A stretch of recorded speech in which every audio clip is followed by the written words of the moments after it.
Joining us now is Lewis Cook. Morning, Lewis. Good morning, Lewis. Morning, guys. You all right? Excellent. Thanks, Lewis. Thanks for joining us, mate. You must be even better, because there's nothing nicer than a last-minute winner, is there, apart from a last-minute winner against the champions?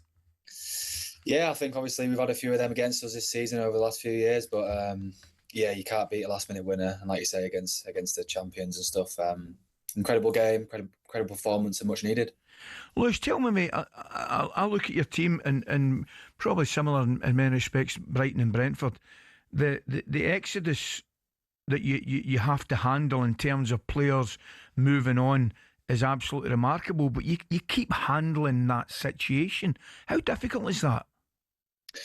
Well, yeah, it's difficult. I feel like over the last few years we've done really well. Look, football in general is people come and go, but I think in the last few years we've had a lot of players come and go. I think it's just all down to the club, to be honest. The recruitment, the people upstairs, making big decisions, and yeah, whoever comes in has been ready to play straight away and done really well. Yeah, I know it's part of a footballer's life, but how difficult is that on a personal level, you know? Because a lot of these guys are your mates. If you look from last season, your goalkeeper's gone, most of your defence has gone, Antoine Semenyo has gone. Is it difficult on a personal level? Yeah, I think so. I think the gaffer would be the first person to say. I think if a player's come to this club, done really well, and a big team come in and want to buy them, it's kind of like you're sad for them to leave because it's going to be tough for you as a team, but you're kind of excited for them to go and take the next step in their career, and especially at big clubs, which some players have gone to. You mentioned your gaffer, Lewis.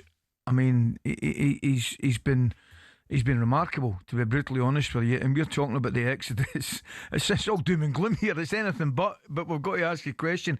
The players that you've lost through moving to other clubs, do you fear that might be the case for your manager as well, sadly? Again, I think I've been in football for, I don't know, 12, over 10 years now, and I think in my first couple of seasons I had like 6 managers in 2 years. Yeah. So I've had that in the past, but again, he's here now, and we're rooting for him and just working as hard as we can to keep climbing up the table and getting some wins. But like I say, I can't predict the future. Yeah. The two constants really are you and Adam Smith. Yeah. Well, we're the oldest. Try to be constant. I think that's the hardest thing in football, is to be consistent and stay constant. But yeah, Smudge has been great. He's been here for a long time. Someone we all look up to as a player and a person. So hopefully we can continue a few more years and yeah, see where it goes. Well, brilliant season last year. I think you finished on correction 9th last year. You're sitting comfortable in the middle of the table right now, Lewis. Is it unrealistic, or is it a realistic target? Is there a possibility you guys should be looking at Europe? Look, I don't like putting too much pressure on us as a team and as players, but I feel like we just take it game by game. It's a pretty generic answer, but I think if you go on a little bit of a run at the moment with where the table is and how close it is, you could be right up there. So obviously we've been through a bit of a sticky patch, and we've picked up some good results, and it's helped us. It's settled us down a little bit, and hopefully we can build on them. And yeah, top half would be great. I think if we can try and beat the points tally from last year, like I always say, that's a progression. So we just want to keep progressing as a club. What I think impresses everybody at Bournemouth, Lewis, is the recruitment. I mean, the level of recruitment is just incredible. You know, you look at the players. Brilliant. We talk about players going out, but what about them coming in? The junior Krupies of this world, Alex Jimenez, Adrian Truffert. You know, I mean, the recruitment side of it, they rarely seem to get anything wrong. No, I think the players that have come in have been a top draw. Not only we see it day in, day out how good they are on the training pitch, but for players to come in to the Premier League and not really have that adaptation period that people like give them. They've come in straight away and helped the team. You know, they've been more than ready to come and compete. And yeah, very lucky to have the staff and the club here to bring these kind of players in, because it really does help. Lewis, tell me, mate, you look at obviously the top flight in England, some great teams, some great stadiums and things like that, and clearly a stadium with greater capacity. However, and people were saying, would it be better for Bournemouth to have the potential to move to a bigger stadium, increase capacity? I get all that. However, does it actually suit you in many ways, the stadium, and how close the pitch is and things like that? Yeah, it's definitely not a negative at all. I feel like, obviously, when we first came to the Premier League, clubs were probably coming here and thinking, and maybe taking a step back, and it would have helped us. But I think now with where we've been in the league for so long, they probably come here knowing what type of game it's going to be. But I know where the club's at and where we've done recently with the performance centre here and the trajectory we're trying to continue on. I think obviously upgrading the stadium would definitely something that the club want to do, and I think the fans will want it as well. But I think you're right. It's definitely not been a negative. It's helped us in the last few years, definitely. I mean, as far as I know, you say you take it every day at a time, but is season by season, of course, talks about Europe. Is survival the main priority at the start of the season?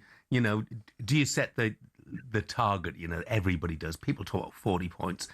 For a club of Bournemouth side, does that have to be the initial target?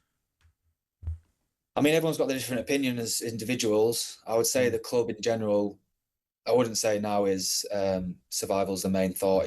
We're definitely looking higher. I think we've proved that in the last few years. But this league is incredibly difficult, and you go on a bad run, and yeah, you could be fighting. So I think we need to be careful, but we can be optimistic at the same time, because you've got to be like that in football if you want to achieve something anyway. So that's what we're trying to do as a club and players, definitely. Tell us about Antoine Semenyo, Lewis. How do you think he'll do at City? Oh, he looks lively. I mean, he's done all right so far. I think the first thing I would say is he's a top person. You know, he's come from humble beginnings, and he's right at the very top now, and he fully deserves it. I think a lot of people mentioned the way he handled the whole situation here before he left, and it was a credit to himself. And as a player, unbelievable. Right foot, left foot. Never really seen anything like it, to be honest. He's so balanced. Did I read somewhere, Lewis, that he took an advert out in the paper thanking the fans? Did I read that correctly? Yeah, I think so. Yeah, I think someone said brilliant. That to me, which is lovely. I think anyone who's met him around here would say how nice he is and stuff. So, no, he deserves it. I hope he can continue his form there, and hope he can achieve some great things. Lewis, I hope you heard that little montage we put together of you scoring goals. It took a while to find them, to be honest, mate. I was thinking you make me sound like a 9. Yeah, August 2024 was the last one. When's the next one coming? I say this weekend. Oh, good lads. That's what we like to hear. Yeah, brilliant. Look, fantastic. Lewis, thanks for joining us, mate. It's Wolves this weekend, isn't it? Yeah. Yeah. We look at... tough game. I think obviously they've had a bit of a upturn in form as well. Yeah. I think, they've kind of steadied the ship and stuff. So, yeah, always tough game in the Premier League, whoever you come against. Looking forward to seeing Lewis Cook's name on the score sheet against Wolves then. Cheers, mate. Thanks, Lewis. All the best, mate. Keep up a good work, mate. Thank you. Cheers. Bye-bye.